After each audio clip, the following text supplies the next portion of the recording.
Hola, ¿qué tal? Bienvenidos. La idea de este video es trabajar con el capítulo de Nassif. Él escribe un libro que se llama Teoría de la Educación. Y ahí va trabajando distintos aspectos de las teorías, los enfoques, en fin, sobre la educación. Y en el capítulo 14, no me acuerdo si es el último o uno de ellos, justo ahora no tengo el índice acá, eh, trabaja un concepto que se llama dialéctica, dialéctica de la educación. O sea, él trabaja el concepto de dialéctica y la va a trasladar a la idea de educación. La dialéctica la toma, esto en realidad es un concepto filosófico. Después, ahora ahí en el cuadrito está el origen. Pero bueno, la idea no es que o sea, la idea con la que trabaja Nassif, que es el autor, creo que, no sé si lo dije. Dije el título del libro y no dije el autor. Sí, Ricardo Nassif. Eh, la idea con la que él trabaja, la idea de dialéctica, no es específicamente de un autor particular que habla de dialéctica o algún referente filosófico específico, sino que lo toma más de forma amplia y la idea quizás hasta, no sé, kantiana incluso, ¿no? Él tiene una idea, pero no lo enuncia, a mí se me ocurre la relación, capaz que nada que ver. Eso lo debería decir el profe de filosofía y no yo, pero bueno. Eh, la idea con la que va a trabajar acá en este capítulo es con la idea de justamente la integración de una oposición, que sería más o menos una aproximación al concepto de dialéctica. La dialéctica es un modo lógico por el cual dos afirmaciones que en un nivel son contradicciones, se encuentra un concepto que permite integrarlas, que permite hacerlas interrelacionarse. Entonces, en este nuevo concepto no se puede pensar las dos afirmaciones si no es de manera interrelacionada. Un concepto que podríamos tomar de ejemplo sería individuo-sociedad. Es decir, una afirmación podría decir, primero está el individuo que se integra a lo social, y el otro podría decir, el individuo no existe hasta tanto la sociedad no lo constituye como individuo. ¿No? La idea esta de la tabula rasa, un sujeto que nace ¿no? sin nada, y la sociedad le va a instalar todo lo que necesita para funcionar. En este plano, eso una o la otra, no podemos, no la hacemos dialogar. Pero si nosotros tenemos una mirada dialéctica de esta relación entre el individuo y la sociedad, no podríamos pensarla de otra manera que no sea interrelacionado. Es decir, la sociedad existe en la medida en que la suma de individuos mantienen o conservan la sociedad, pero a su vez la sociedad le aporta elementos al individuo para que el individuo se constituya como tal. Entonces no se pueden pensar uno sin el otro. Si yo le borrara la memoria a toda una sociedad, esa sociedad ya no podría reproducir la sociedad, debería crear una nueva o quizás se desarticularía completamente. Y el individuo, aislado de la sociedad completamente, sin intervención en absoluto de la sociedad, queda en estado de naturaleza, queda incluso hasta en un estado de una orfandad tal que hasta podría morir. no por la falta de cuidado biológico, sino por la falta de sostén eh, de un otro, ¿no? Sostén simbólico del otro, que podría morir. Esto está estudiado por Spitz en el fenómeno denominado hospitalismo, ¿no? Donde se les proveía a los niños de todo lo que se necesita a nivel de lo biológico: alimento, abrigo, cuidado.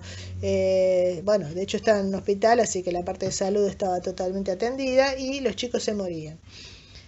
Hasta que, bueno, se encontró que aquellos niños que eran acompañados por un adulto que se quedaban con ellos, que les hablaban, los cuidaban y qué sé yo, ¿no? Que los sostenían simbólicamente, esos chicos tenían mejor pronóstico. Así que el individuo aislado completamente no opera hasta el punto de que podría morir. Entonces, la dialéctica, volviendo al concepto con el que yo arranco, es esto, ¿no? Es ese concepto que no puede pensarse sin la integración de ambos opuestos, podríamos decir. Si lo quisiéramos analizar a nivel de la lógica, diríamos que una afirmación es la tesis, la otra afirmación es la antítesis, cada una es antítesis de la otra, o sea, puede ser la tesis la del individuo y la antítesis la de la sociedad, o la tesis la de la sociedad y la antítesis la del individuo, ¿no? Y la dialéctica lo que hace es la síntesis. Entonces, individuo y sociedad serían conceptos interrelacionados. Habría una interacción donde coexisten ambos por esa interacción. Entonces, en ese sentido, lo que va a hacer Nassif es plantear la sociedad y la educación como producto de la sociedad como una serie de tensiones. ¿Tensiones por qué? Y bueno, porque hay dos elementos que son distintos, podríamos decir opuestos, que tensionan entre sí. Por ejemplo,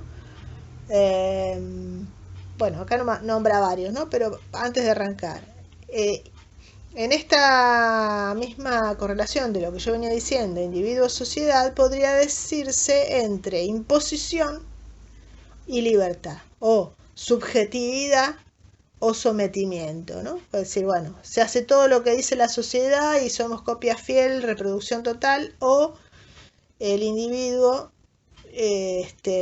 toma algunas cosas y o no toma nada y renueva todo, ¿no? Hay una tensión ahí. Entonces, o es sometido o es libre y elige lo que quiere de la sociedad.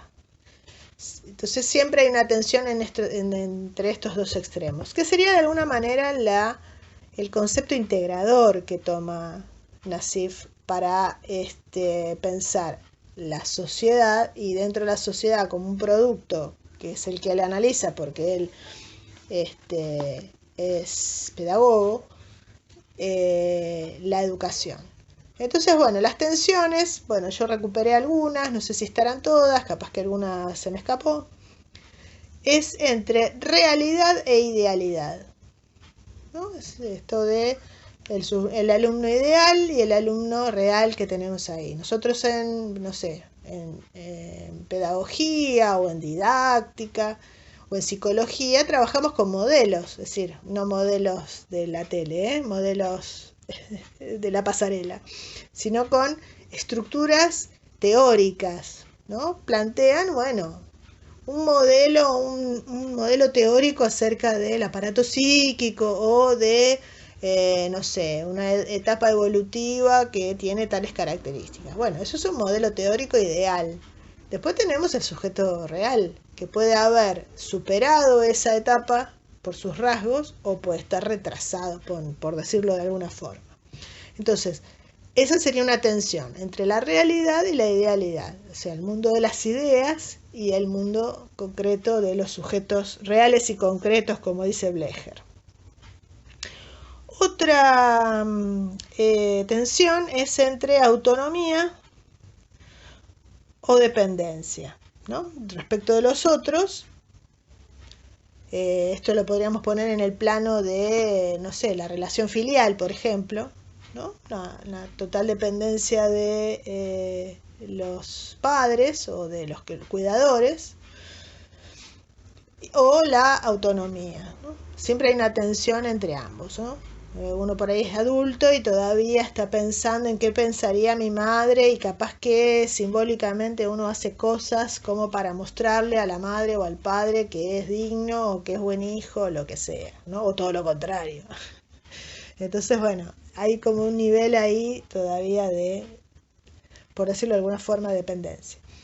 Es decir, hay una tensión ahí entre autonomía y dependencia en cuanto, por ejemplo, al vínculo de autoridad, podríamos tomarlo también. Es decir, en este caso la autoridad parental, la autoridad docente también sería otra, o de fenómenos culturales, que es un poco la que yo estaba explicando al principio. Es decir, uno se somete a todos los valores y estructuras tal cual como lo plantea la sociedad, o hay una autonomía y uno selecciona algunos. ¿Puede hacerlo? Bueno, ahí hay una tensión. Otra tensión se da entre teoría y práctica. Bueno, tiene un poco que ver con la que decía antes, ¿no? El modelo teórico. Esto quizás se ve más cuando uno trabaja con entrevistas o en investigaciones, ¿no? Que uno tiene un modelo teórico en la cabeza con el cual indaga al entrevistado, ¿no? Y después se encuentra que el entrevistado no responde exactamente al modelo teórico. Hay como, bueno, una elasticidad dentro del modelo hasta, bueno, que si la elasticidad es demasiado elástica se cae por fuera de la teoría y ya hay una contradicción, ¿no? Ahí estaría refutando la teoría. Pero pongámosle que dentro de una amplitud se responde a la teoría, pero no exactamente. Entonces ahí hay una tensión entre teoría y práctica, entre lo que se plantea teóricamente y lo que se puede ejecutar. Otra tensión que tenía que ver con lo que hablábamos antes sobre autoridad sería entre educando y educador, que también se podría tomar desde el punto de vista de sometimiento a los modelos de enseñanza, supongamos, ¿no? Esto se hace así porque yo lo digo y es la mejor manera del mundo y esta es la verdad, y la posibilidad, o sea, y el sometimiento del alumno ante eso o no, o de cuestionar, por ejemplo, ¿no? O cuestionar todo, o no aceptar, ¿no? Hay muchas formas de rebelarse. Entonces, educando educador, bueno, después, si lo pensamos desde el punto de vista de Freire, por ejemplo, él trata de reducir esa tensión entre educando y educador y va a ubicar aleatoriamente, no, alternativamente, uno y otro, porque a veces el docente aprende del alumno y el alumno, bueno, aprende del docente. Lo que pasa es que uno supone que el docente está para enseñar, pero bueno, no siempre se da esto así. Entonces ahí hay una tensión. Entonces, en ese mismo marco de la tensión, como decíamos antes, puede darse también la tensión entre libertad y autoridad. Entonces, el docente ejerce autoridad, impone sus ideas, sus formas de resolución, y el alumno se somete o no. O hay libertad y el alumno, a veces la libertad total y el alumno hace lo que quiere y el docente no impone nada, donde habría que ver si hay educación ahí, ¿no? Por eso digo, es una tensión, ¿no? Esta tensión aludiría, podríamos llamarla, si quisiéramos, de alguna forma, a la pareja educativa. En el caso de las anteriores, es decir, respecto de la realidad y la idealidad, o la teoría y la práctica, serían más epistemológicas, tienen más que ver con el conocimiento, ¿no? O la de, bueno, la construcción cultural y lo que el sujeto va a tomar o no de eso, ¿no? La libertad o no de tomar lo que la construcción cultural ha creado. Son más epistemológicas porque tienen que ver con el conocimiento y cómo se da ese conocimiento. Y otra es que esta es más dinámica porque hace a la función de la educación, que es la de la conservación y la renovación, o reproducción y conservación. En esta línea hay autores, por eso él la plantea como una tensión, porque hay autores que apuestan o desarrollan sus teorías dentro de lo que sería la concepción conservadora. Emil Durkheim, por ejemplo, que es socióloga, habla de la educación como la introducción de las nuevas generaciones a la cultura. Entonces da la impresión de que, bueno, nos ponemos a todos adentro de la máquina y los vamos modelando y sale uno, sale otro, ¿no? Todos más o menos igualitos al modelo original. Y dentro de las teorías que se oponen a esta idea de reproducción así pasiva y conservadora exclusivamente, todas las teorías críticas. En realidad se llaman crítico-reproductivistas porque son críticas a la reproducción, que se pondrían de alguna manera a cuestionar todos los resortes por los cuales se reproduce de una manera domesticadora del otro, de una manera sutil, de forma tal que el otro no se da cuenta que está siendo sometido. Entonces van a trabajar, esto lo desarrolla, por ejemplo, Foucault, lo desarrolla Althusser. Bueno, después en filosofía seguramente estos aspectos se podrían profundizar más, ¿no? Pero la funcionalidad de la educación en este sentido y tomada por estas corrientes crítico-reproductivistas, lo que hacen es justamente enfocarse en todos los aspectos que las sociedades desarrollan con la intención del control social, para hacer que los individuos sigan sometidos o bajo el marco de el modelo social existente, ¿no? Y van a hacer un cuestionamiento de eso. En ese punto es eso, digamos, ellos desde distintas corrientes van a plantear que la sociedad hace eso.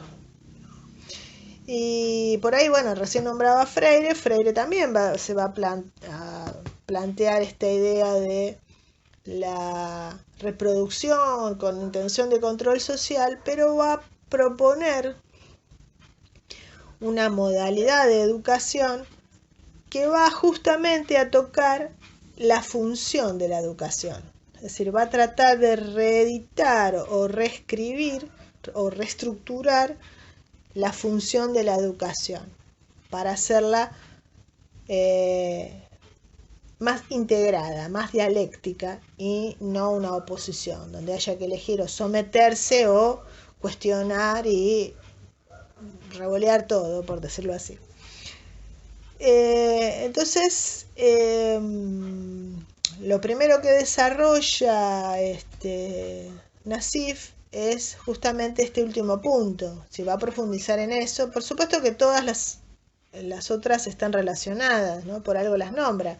Pasa que, bueno, como habla de educación y va a hablar de la función de la educación, entonces lo primero que trabaja es sobre las funciones, ¿no? La función de la educación es doble en realidad. La educación tiene una función que es conservadora, es decir, hereda, transmite todo aquello que ha sido construido, se conserva gracias a la transmisión, gracias a la reproducción, gracias a la repetición. Entonces, una de las funciones de la educación es justamente que este acervo cultural y científico y tecnológico no se pierda. ¿Cómo se hace eso? Heredándolo. Quizás las sociedades clásicas lo heredaban a través de la tradición oral, y la educación, como una educación pensada de manera formal y masiva, es decir, con un mensaje que es para todos y, bueno, si se quiere, obligatoria, tiene una parte es la herencia cultural, es heredarlo a través de este sistema, que es el sistema de la educación formal, escolar, que nosotros conocemos. Entonces, esa función lo que hace es poder mantener todo eso que se ha ido construyendo hasta ese momento, ¿no? Para que no se pierda y se tenga que, como quien dice, empezar nuevamente. Cuando pensamos en la historia, ¿no? y los cortes en determinados momentos críticos de la historia, a veces se pierden conceptos o se pierden saberes y construcciones que se habían realizado hasta ese momento justamente por ese quiebre. Uno podría ser la Edad Media, ¿no? En el Medioevo, bueno, en realidad hubo varias crisis, ¿no? La caída del Imperio Romano, la caída de Constantinopla, el incendio de la Biblioteca de Alejandría, es decir, muchos hechos críticos que en parte, como dice acá mi apuntador, van a hacer una destrucción de lo construido hasta ese momento por un cambio de eje por ejemplo, en el medioevo, por el cambio de eje del conocimiento a el dogma religioso. Entonces, todo aquello que cuestiona o que se diferencia o se distancia del dogma religioso es censurado, es castigado, ¿no? Y entonces muchos de los conocimientos que provenían de la antigüedad se perdieron. Otros se conservaron porque, bueno, otra de las funciones de la educación es la conservación, ¿no? Es el poder revelarse. ¿Se acuerdan que hablábamos de tensiones, ¿no? Entonces, frente a este mandato, y muchos estaban convencidos de que era así, porque lo más sagrado era Dios y Dios era el que nos había creado, y entonces había que obedecer ese mandato, era lo correcto. Pero bueno, había otros que no pensaban lo mismo. Entonces, muchos de los que habían construido conocimientos filosóficos, astronómicos en la edad antigua, en el momento de que veían amenazada la destrucción, ¿no? Por la destrucción de todo este conocimiento, los guardaron, los escondieron, los llevaron ocultos a otro lado, y cuando la situación fue más afín, se pudieron recuperar. Pero no todos tuvieron ese destino y entonces mucho de ese conocimiento se perdió. Bueno, ahí hay una muestra de cómo aquello que no se puede heredar se termina perdiendo, ¿no? Entonces, una de las funciones de la educación es esa, ¿no? Ahí podemos ver cómo en ese quiebre no se pudo dar parte de esto con toda la intención, ¿no? de la conservación de lo construido. Y la otra función es la de la renovación, ¿no? La renovación implica que no estemos siempre haciendo lo mismo, reproduciendo pasivamente todo aquello que heredamos de las generaciones anteriores. Entonces se modifica la versión social que heredamos. Es una versión nueva, es una versión distinta. Lo plantea él, como decíamos antes, como una tensión entre dos opuestos. Entonces, de acuerdo a la época y al grado de permisibilidad o de estructuración o de imposición, a veces se pondera la renovación y otras veces se ve como amenazadora la renovación, entonces se potencia la conservación. Pero lo que dice Nassif es que en realidad la relación entre estos dos, como todas las tensiones anteriores, el hecho de pensar en tensiones implica ya un concepto dialéctico, es una relación dialéctica. Porque un individuo que nace, o sea, una nueva generación, no nace en el vacío, sino que nace en una sociedad que ya está construida, en una trama social que ya tiene sus significados y sus sentidos, y entonces viene a instalarse ahí, es decir, hereda eso. Pero todo eso que uno hereda le va a dar instrumentos, le va a permitir pensar, le va a permitir razonar, le va a permitir darse cuenta de qué cosas ya no funcionan y entonces hacer su aporte personal, o qué cosas todavía no están respondidas, y buscar información y desarrollar teorías y tesis y cosas respecto de eso que la sociedad todavía no respondió, o eso que la sociedad está respondiendo mal, y poder hacer su aporte, un aporte que después queda a su vez como herencia cultural para las futuras generaciones. Entonces, si nosotros hacemos un viaje en el tiempo hacia atrás, podemos ver que la sociedad no es lo mismo, no es la misma para la época de nuestros abuelos. Bueno, más allá de que por ahí mis abuelos habían vivido 2 guerras mundiales, entonces obviamente que es otra bueno, ahora capaz que se ríen de nosotros de que estemos todos enojados y angustiados porque tenemos que estar en casa encerrados, ¿no? Y ellos por ahí estaban escondidos en refugios de antibombas, ¿no? Pero bueno, más allá de esos hechos puntuales que son, como yo decía, sucesos de quiebre, la sociedad, si nosotros miramos, no sé, alguna serie que sea histórica, una serie de los años 50, por ejemplo, la versión de las relaciones vinculares, de lo que se pensaba de lo que era un hombre y una mujer, de lo que era la familia, de cómo se estudiaba, quiénes estudiaban, es diferente a lo que es ahora. Entonces, evidentemente, la función renovadora ha estado activa porque las personas encontraron, gracias justamente a la función conservadora, cuáles son los resortes de la sociedad que no funciona. Entonces, esas 2 funciones son propias del vínculo humano, es decir, uno se puede someter o simular que se somete, pero a nivel intelectual sigue pensando o va desarrollando una autonomía de pensamiento, más allá de que en el momento parezca que se somete, ¿no?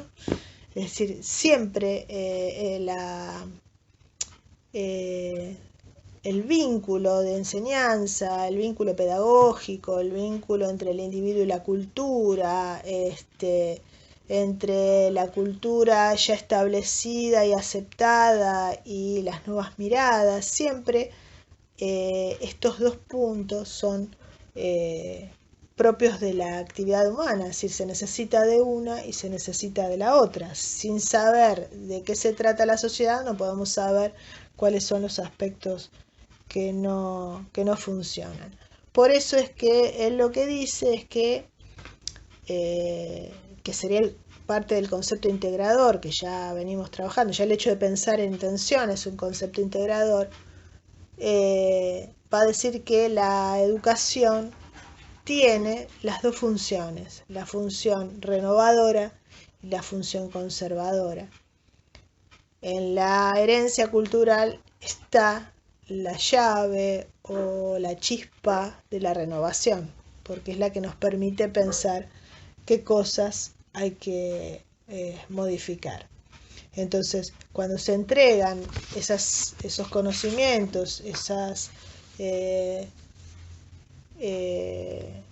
teorías, esas costumbres, esa visión acerca de la familia, del hombre, la mujer, del trabajo, de la remuneración, de miles de cosas que podría nombrar, también entregamos, es decir, el otro se las apropia. Una vez que se las apropia, puede pensar por sí mismo y empezar a encontrar que por qué se le paga diferente a personas que son de niveles sociales distintos por el mismo trabajo, o si son de sexos distintos, a la mujer más y al hombre menos, o al hombre más y a la mujer menos. A ver, y así como muchos ejemplos. Entonces, una vez que incorpora y se apropia de eso, de esas reglas, de esas costumbres, puede cuestionarlas, puede modificarlas.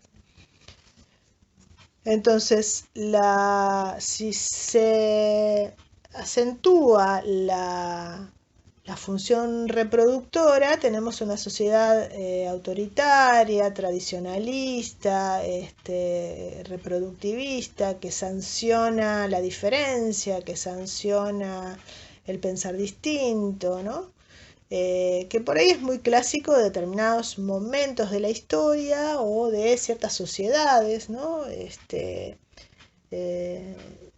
Estábamos trabajando por ahí con otros grupos, ¿no? Una serie que es, ahora, bueno, están muchos charlando sobre ella, que es poco ortodoxa, ¿no? Que es sobre una sociedad ultra ortodoxa judía. Bueno, y hay un personaje que se revela ante esto, que no se siente cómodo en ese marco regulado. Y entonces empieza a tomar conciencia de ciertas cosas que no le cierran, que no le funcionan, que no tienen sentido para ella. Y sin embargo, para otros les resulta totalmente lógico y aceptable, ¿no? Entonces, en esa sociedad, las regulaciones, las costumbres, incluso se anticipan a posibles espacios donde los otros puedan llegar a cuestionar, puedan llegar a tomar conciencia de lo que los alejaría de esa estructura o de esa trama social que ellos apuntan a conservar, ¿no? Porque se refuerza la función conservadora, la función reproductora. Entonces, por ejemplo, hay toda una serie de prohibiciones que apuntan a evitar las tentaciones, ¿no? Ustedes no me ven, pero yo estoy haciendo comillas con los dedos. Las tentaciones, ¿qué son? Y las tentaciones son esas posibilidades de ver otras formas de funcionamiento social que quizás son operativas, pero que se distancian de la forma en que esta sociedad resuelve la vida. Y entonces el peligro, el riesgo es que se contaminen con eso, ¿no? Con esa otra versión, esa otra forma, y como la intención es reproducir, eso no puede ocurrir. Pero como justamente lo que se entrega es toda una serie de herramientas e instrumentos de razonamiento, de pensamiento, porque para poder reproducir, para poder conocer, bueno, en este caso las reglas de esta sociedad, la trama de esta sociedad, hay que desarrollar habilidades intelectuales que después se pueden poner al servicio para la creación de algo nuevo. Entonces, la misma herencia hace que uno pueda desarrollar también la capacidad de tomar conciencia de aquello que no funciona bien o que podría tener un sentido más eficiente o más cargado, ¿no? más operativo, ¿no? Más significativo para el sujeto o para la misma sociedad.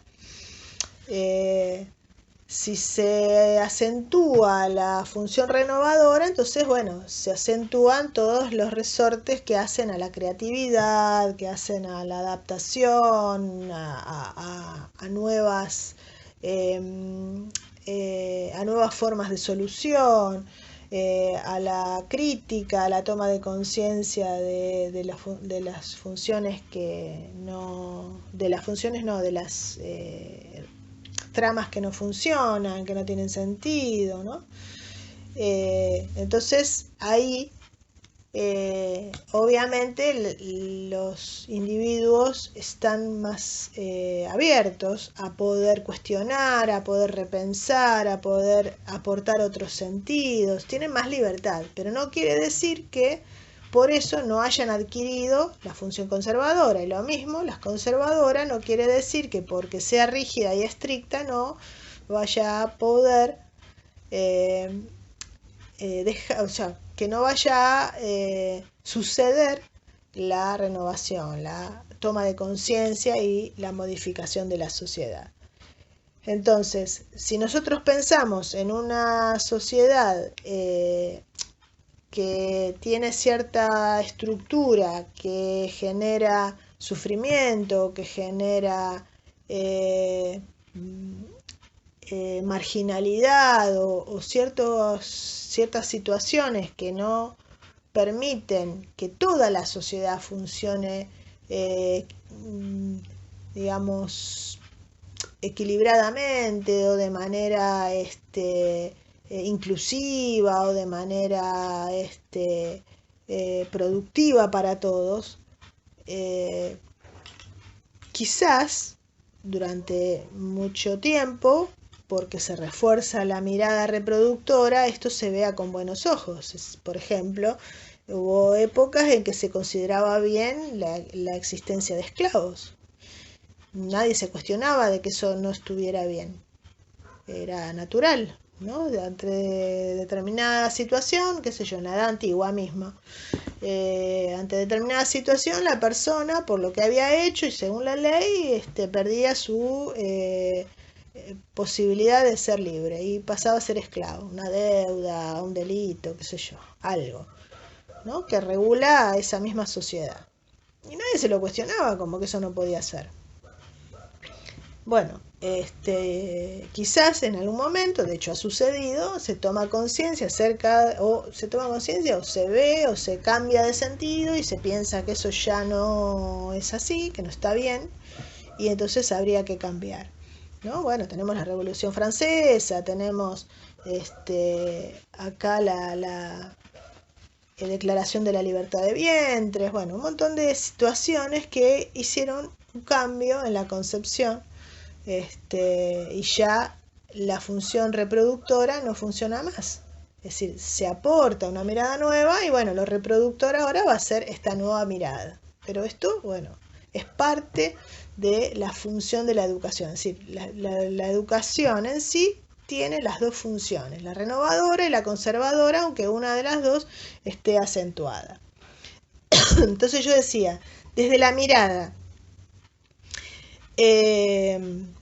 de Freire apunta justamente a poner el acento en la mirada crítica, porque bueno, él trabaja en una sociedad con muchísimas injusticias sociales, donde la sociedad se apoya en la opresión para beneficio de un sector de la sociedad.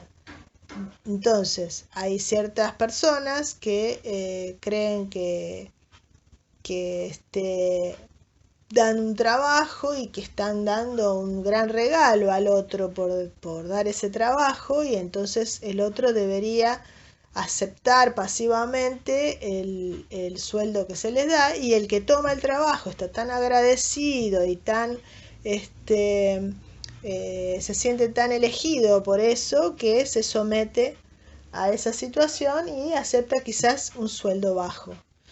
Si esa lógica se cuestiona y se ve que en realidad supongamos, ¿no? el dueño de la empresa se beneficia del trabajo del trabajador, bueno, no es tan elegido, entonces el trabajador está haciendo un trabajo que beneficia al empresario. Entonces quizás tenga que empezar a requerir un reconocimiento por ese beneficio que el empresario está haciendo. Entonces ahí ya cambió la lógica. Entonces Freire se encuentra en un momento dentro de la historia en el cual en la sociedad del Brasil esto sucedía mucho, y él lo que quería era desarrollar una educación que se apoyara en este resorte renovador para ayudar a los individuos a tomar conciencia de eso y generar este cambio en la sociedad. Entonces dice, bueno, si yo planteo esta lógica, ¿no? Es decir, una lógica que tome lo heredado, pero a su vez entregue y facilite, no impida como las sociedades rígidas, facilite el pensamiento crítico y la toma de conciencia de lo que no funciona de la sociedad, no es que inmediatamente la gente va a aceptar. Hay gente que se va a resistir, que va a conservar su lógica, porque es la lógica con la que piensa la sociedad, ¿no es cierto? Con la que entiende la realidad en la que vive. Entonces,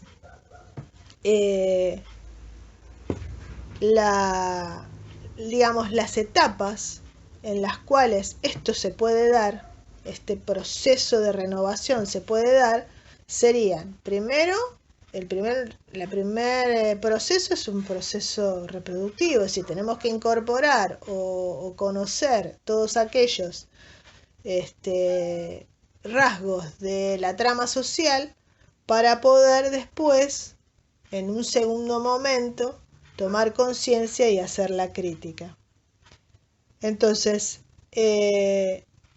la tercera función que él agrega acá, que es la que permite hacer la conexión y es la que permite trabajar de manera no tan quizás que se dé cuando se dé, sino que sea una intención, que se apropie el sujeto de esa función crítica, es justamente desarrollar, apoyar dentro de estas dos funciones que nombraba antes, la reproductora y la renovadora, una tercera función que es la función crítica, que es la que conecta a las dos y es la que le va a dar sentido a las dos, porque entonces lo conservado ha pasado a la crítica, sigue teniendo sentido para nosotros, entonces decidimos conservar eso y seguirlo reproduciendo. Se vuelve a someter a la función crítica, hay aspectos que se cuestionan, que se dejan de lado y otros que se conservan, pero ya no por una cuestión de ritualidad, sino por una cuestión de puesta en juicio, ¿no? En cuestión de la trama social existente. Entonces, esta sería la tercera función, ¿no? Las dos que están en toda educación, que son la renovadora y la conservadora, y la tercera, que es la función crítica, que es la que permite conectar. Entonces dice, la función crítica, yo tomé nota de algunos puntos en los cuales se realiza esta función crítica, que sería en el conocimiento crítico, es decir, hay que pensar que el conocimiento crítico y el pensamiento crítico, que sería esta habilidad, tiene, bueno, dos ejes, ¿no? El pensamiento crítico como habilidad, como ciertas herramientas cognitivas que nosotros desarrollamos y que nos permiten hacer un análisis crítico de cualquier cosa, ¿no? De una obra literaria, de una obra musical, de una obra, de una película, de un funcionamiento social, de una ideología, ¿no?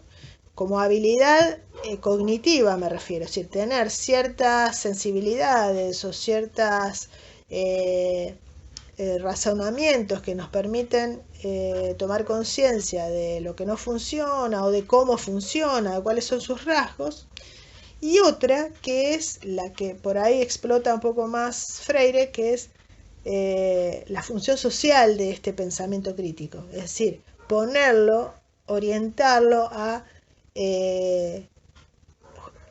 poner en tela de juicio las ideologías y modificar aquellas ideologías que generan, en este caso, opresión. Entonces, por eso va a hablar en el segundo punto, ¿no? en otras de los niveles, que sería el ejercicio del pensamiento crítico.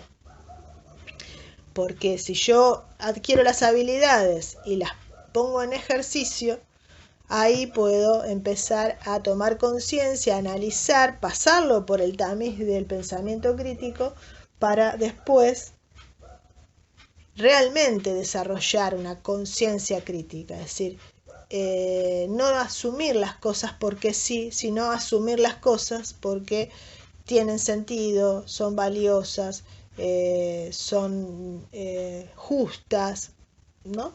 Depende de qué aspecto uno esté analizando, que sería la tercera. O sea, la conciencia crítica sería el tercer nivel. Nivel porque, a ver, no podemos, antes de poner en ejercicio el pensamiento crítico, no podemos desarrollar la conciencia crítica. El cuarto nivel, que sería la programación de un nuevo futuro, sin el cual no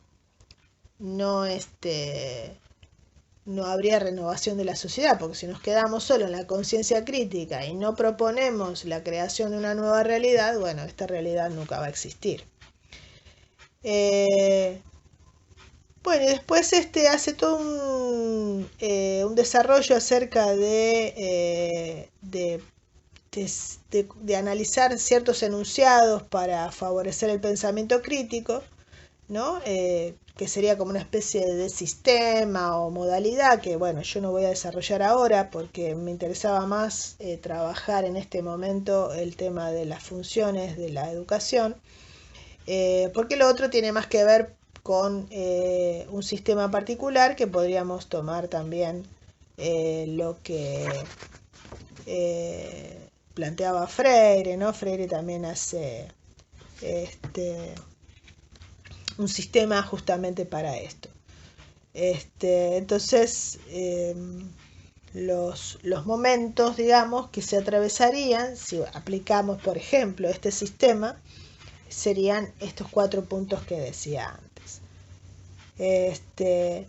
Entonces, bueno, básicamente esta es la síntesis o los puntos principales que trabaja Nassif en este último capítulo, que está obviamente muy relacionado con una relectura o una mirada particular y por ahí integrada con otros autores, pero básicamente toma muchísimos puntos de la teoría de Freire, ¿no? de todos los desarrollos freirianos, y por eso hay muchos puntos en los que se parecen y que, bueno, si uno empieza a analizar las propuestas que hace, hay muchas cosas que son muy semejantes.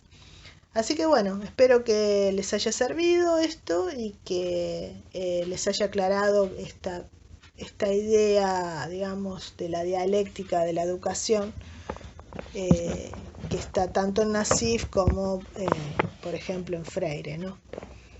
Así que bueno, nos vemos. Hasta luego y espero que les haya servido.